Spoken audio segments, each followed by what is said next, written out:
RCP Notícias.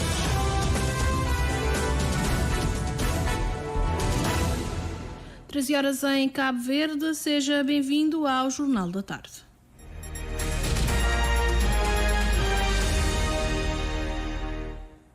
O jurista Félix Cardoso, atual vereador sem pasta na Câmara Municipal de Santa Catarina de Santiago, anunciou oficialmente a candidatura independente às eleições autárquicas deste ano. Félix Cardoso concorre pela segunda vez à presidência da Câmara de Santa Catarina. É uma reportagem de Ariana Miranda. Com a sua primeira participação em eleições autárquicas em 2020, a iniciativa independente, somada acima de tudo, conseguiu eleger Félix Cardoso como vereador não profissionalizado e 2 deputados. O jurista reafirmou a sua candidatura às próximas autárquicas como sendo o único candidato capaz de reunir a confiança dos santacatarinenses e criar uma equipa para servir os munícipes sem interesses políticos partidários. Nosso propósito, nosso objetivo é trazer unidade Santa Catarinense. Criar espaço que todo cidadão de Santa Catarina está a falar a mim, na minha zona, mesmo para fazer aquilo. Se o que fazer, não deve chinta para não dialogar. Nós não queremos candidatura que cada fica dentro do gabinete. Não queremos candidatura que efetivamente cada vez corre pessoas para deixar de dialogar. Não quer ser partidário, não tem condições de assegurar unidade, diálogo e aproxima todos os Santa Catarinenses para nos juntar e sem vingança para nos desenvolver esse conselho. Cardoso apontou ainda inúmeras situações derivadas das governações de ambos os partidos que condicionaram o desenvolvimento do terceiro maior município do país e considera que o interesse do povo nunca foi prioridade. Partido sempre governa. Aqui no Flas, a gente sempre está governo. Pobreza atualmente. Porquê? Porque políticas erradas. Nunca governa voltar para pessoas. Governar sempre para grupos de interesse instalados no município de Santa Catarina. E é necessário alterar o cenário. E para mudar este cenário e alavancar o ritmo de transformação e melhorar as condições de vida das pessoas, o advogado apresentou um conjunto de propostas nos diferentes setores. Nossa visão é que a partir de 2024, a economia de Santa Catarina tem que passar a ser a quarta maior economia de Cabo Verde. Santa Catarina tem que passar a liderar o processo de desenvolvimento de Santiago Norte.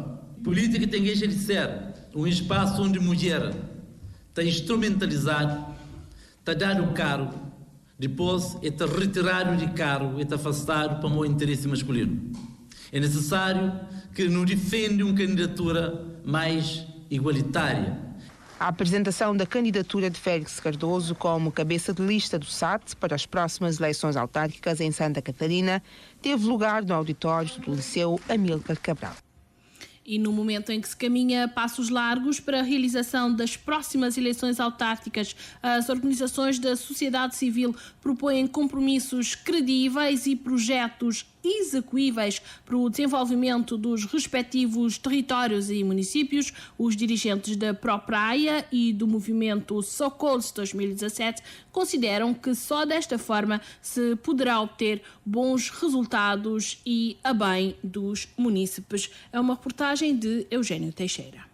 O presidente da Associação Propraia, José de Pina, destacou a importância de os candidatos apresentarem plataforma eleitoral com base na visão para o desenvolvimento do referido município. Nós temos visto que as eleições ocorrem muitas vezes, o eleitorado não conhece verdadeiramente o programa e não conhece a visão. Não se pode, portanto, apresentar um programa de desenvolvimento do município sem ter a visão para o desenvolvimento desse município, para que os projetos não se vagueiem e não apareçam do nada. Segundo princípio é ater-se a compromissos, portanto, intervenções, projetos cuja concepção e execução são atinentes às competências do Executivo, da Câmara, da respectiva Câmara. Muitas vezes nós notamos que os candidatos têm tendência para trazer projetos que claramente das áreas não da sua competência, muitas vezes competência do governo, como forma de atrair simpatia para a sua plataforma. Outro compromisso na ótica do líder da Propraia prende-se com a necessidade que os candidatos assumam como princípio a importância dos poderes locais e centrais trabalharem de forma aberta e na estreita colaboração, salvaguardando sempre os superiores interesses dos municípios e munícipes e nunca de outros interesses. A estratégia essencial para a efetivação dos compromissos tem a ver com o trabalho necessário abnegado com o governo. Nós na Praia temos essa preocupação imensa, queremos que não se repita, portanto, o desentendimento entre o governo e o município, portanto, haver essa capacidade de trabalhar com parceiros, com o governo e outros parceiros, para assegurar com eficiência e eficácia a realização desses compromissos estabelecidos. Salvador Mascarenhas afirma que, do ponto de vista do movimento cívico Socols, a primeira coisa que deve ser observada é o princípio da boa governação e transparência. Na ótica do ativista, só cumprindo esses pressupostos se poderá garantir condições para o processo de desenvolvimento com reflexos positivos na vida dos cidadãos. Isso significa que deve implementar práticas de prestação de contas na administração pública para construir a confiança com a população. E também o combate à corrupção. Uma vez tivemos um encontro com o Primeiro-Ministro e pedimos que se criasse uma estrutura independente para combater a corrupção. Cabo Verde, sendo um país pobre, qualquer corrupção afeta. E ele, na altura, disse que havia o Tribunal de Contas, etc. Não chega. E volto a fazer esse pedido. Mesmo dentro da Câmara, porque há uma sensação de corrupção, existindo ou não, deve haver um mecanismo interno e independente para controlar tudo que tinha acesso às contas e para sanar essa situação. E isso traria uma confiança da população perante a Câmara e maior cooperação. E depois, a participação comunitária. O que estamos sempre a dizer, temos de ouvir as pessoas. De ouvir as pessoas. O dirigente do Socols aponta outros pontos que considera importantes que devem ter a devida atenção dos autarcas. Que é incentivar o empreendedorismo, que é importante, a Câmara também tem essa função, focar na diversificação das atividades económicas da ilha, promovendo setores como o turismo sustentável, tecnologias verdes, que estamos atrasados, economia criativa, e outra coisa muito importante é debater qual a solução para o problema de habitação. As soluções atuais não chegam, não são execuíveis. Tem de haver um debate, uma procura de uma solução. Tem havido um aumento exponencial das casas de lata e um aumento aritmético das casas para todos. Não vão resolver o problema, além das casas para todos serem manipuladas politicamente, o que é uma coisa triste. Dirigentes do movimento cívico Socols, Salvador Mascarenhas, e da Associação Propraia, José Jorge de Pina, e alguns pontos de vista e ideias de compromissos que devem ser assumidos pelos candidatos às eleições autárquicas deste ano. A Escola Salesiana de Artes e Ofícios acolhe a partir de hoje e até o dia 28 a 4ª edição do Campus Desportivo da Associação Aminga. Tem como um dos propósitos incentivar os jovens participantes para o exercício da cidadania. Reportagem de Arnaldo Borges. É espírito do campus. Motivar os jovens a praticarem boas ações é um dos aspectos do programa que Zina Gomes, presidente da Aminga, quer que os jovens participantes do campus tenham presente no dia a dia. Eu quero motivar os jovens do nosso campus a praticar bem-estar, não mais psicológico, fisicamente, mas também serviço comunitário, para tentar ser a melhor versão de si mesmo. Então, não quero oferecer ferramentas, não quero oferecer oportunidades. Não acreditar que é nem questão de tirar obstáculo de vida deles, mas é criar ferramentas para eles e também oportunidades para eles suceder no que eles querem, ou naquele sonho que eles querem concretizar. E ser um cidadão que te ajuda um ao outro, que te mostra bondade, carinho, amor. Então é aquilo que não queria passar ali na missão. Para lá de conversas à volta do tema, a organização do campus aposta também nas mensagens gráficas, nas camisolas dos participantes. Está inscrita, por exemplo, a palavra solidariedade. Palavras motivacionais, em vez de ter nome daquele participante, mas para sentir aquela palavra atrás, amor, solidariedade, paz. Então, é para ter uma intenção de praticar aqueles hábitos que te mostrar que este tipo de palavras dá nesses dia a dia.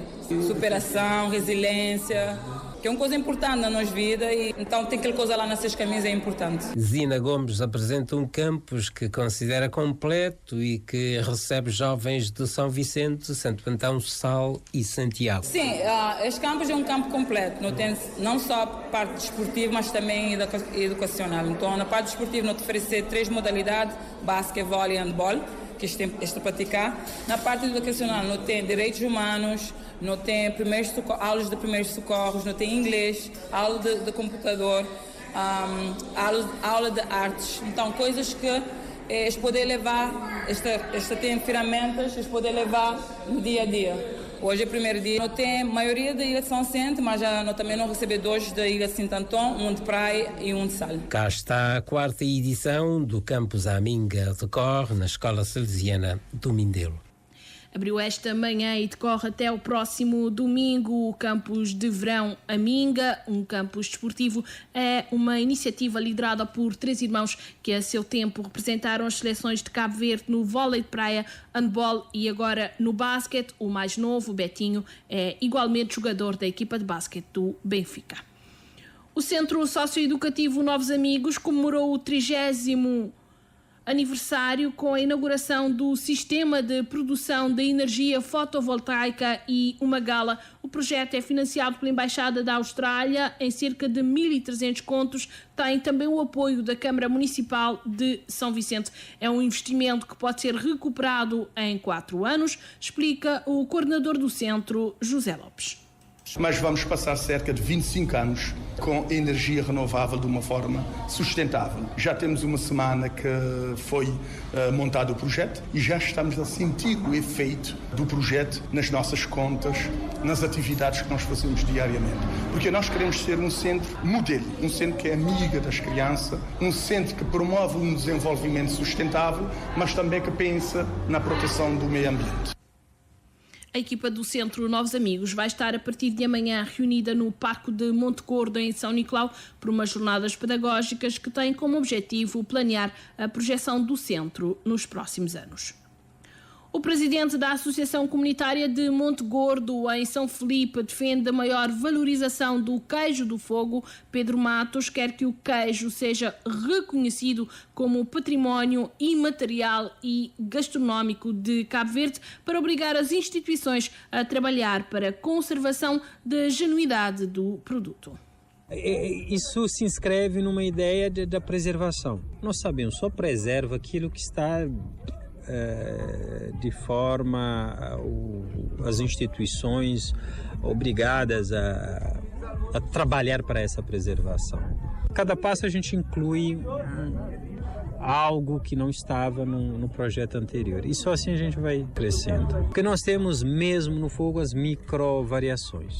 Tem o queijo, o cabeça fundão, diferente do queijo da região daqui, que é diferente do campana, né, e de outras regiões. Então tem uma diversidade que precisa ser preservada. E isso nós não temos a dimensão disso. Eu acho que a gente come queijo do fogo achando que é o mesmo. Havendo um estudo, que eu acho que é o ponto primordial para determinar essas características, essas constâncias e também essas variabilidades, eu acho que é muito importante. Primeiro para mostrar como que há essas variações micro, mesmo no fogo.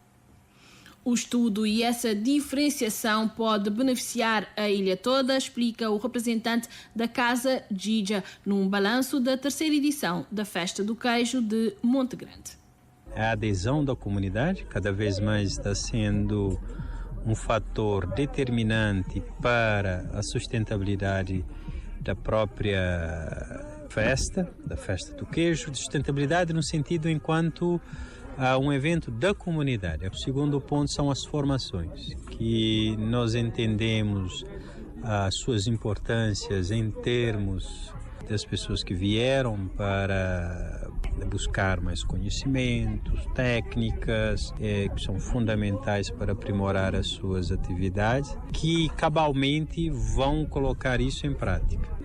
O terceiro ponto que eu penso é melhorias, mas até em termos da valorização real do queijo do fogo.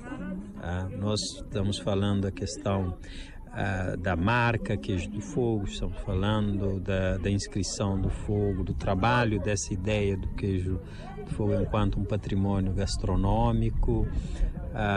Estamos falando de uma cadeia de valores a ser trabalhada em torno do queijo do fogo. Então, isso que eu acho que é o mais extraordinário, ou seja, esse efeito transbordamento, spillover, aquilo que nós não estávamos programando, acabou por se mostrar relevante. A Festa do Queijo, uma semana de atividades organizadas em parceria com as associações locais de Monte Grande, teve este ano quase o dobro de participantes em relação a 2023 e foi encerrada na tarde de ontem com a exposição, venda e degustação de pratos típicos da Ilha do Fogo.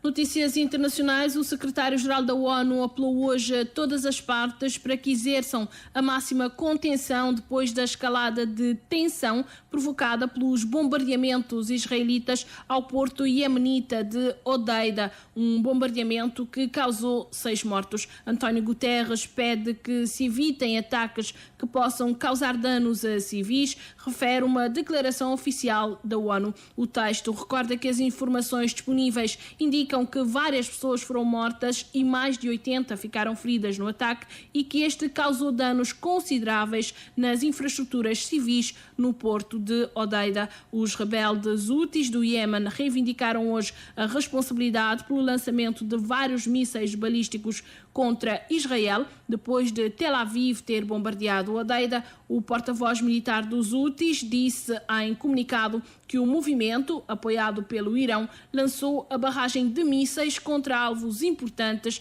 na cidade israelita de Eilat. Milhares de pessoas voltaram a sair às ruas em Tel Aviv para exigir a libertação de todos os reféns israelitas em Gaza. Os manifestantes pedem a Benjamin Netanyahu que o acordo de cessar-fogo com o Hamas aconteça antes da partida para os Estados Unidos. O primeiro-ministro de Israel vai discursar no Congresso norte-americano na próxima quarta-feira.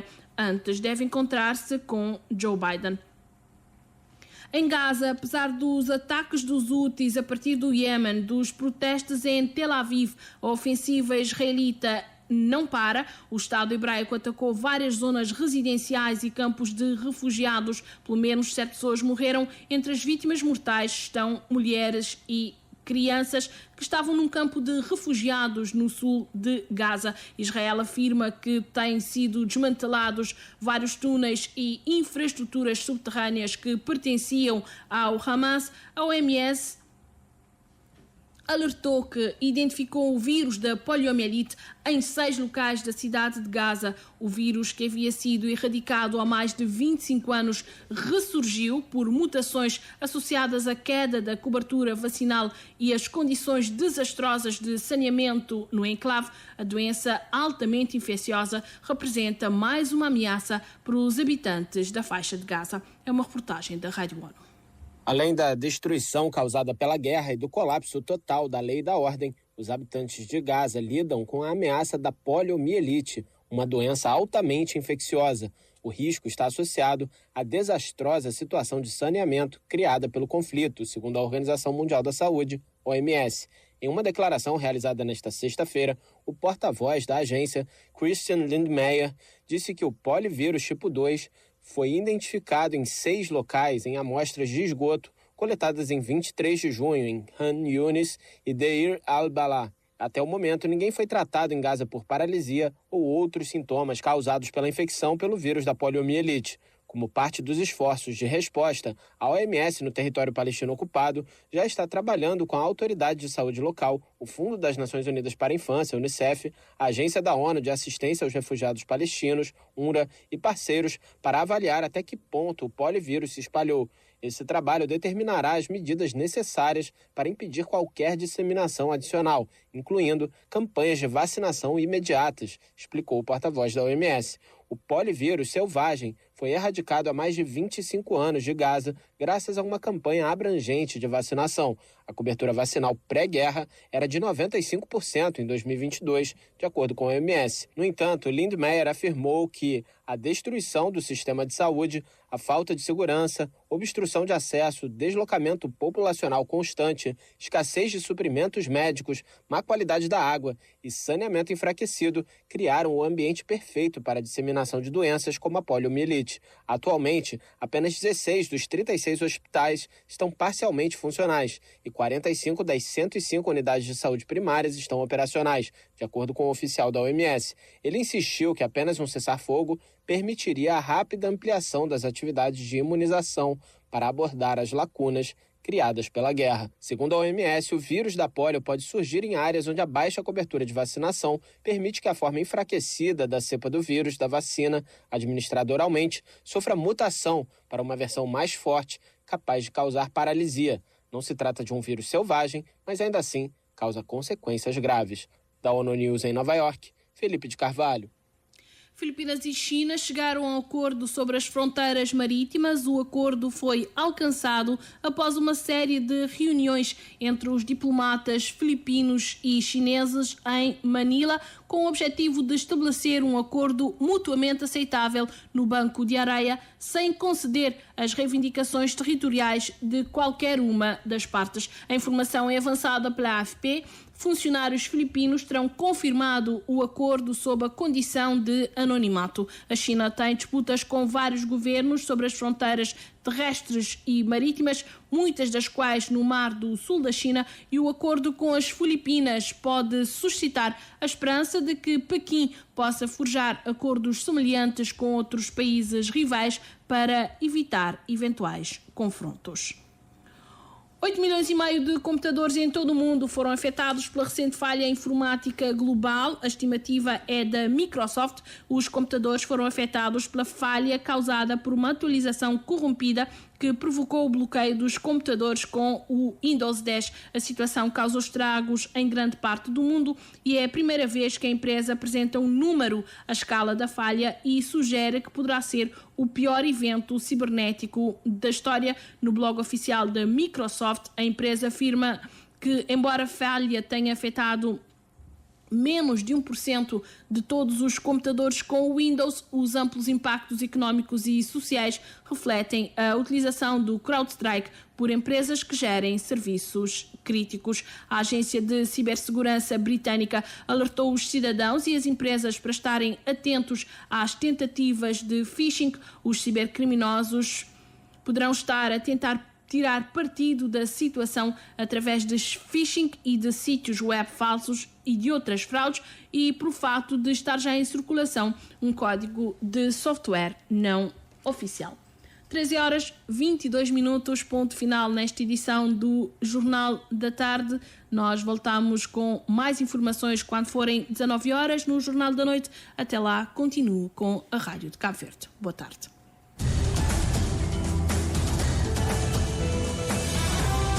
Mais informações em www.rtc.cv e na aplicação RTC Mobile. RCV, o rigor da notícia e o melhor da informação a cada hora.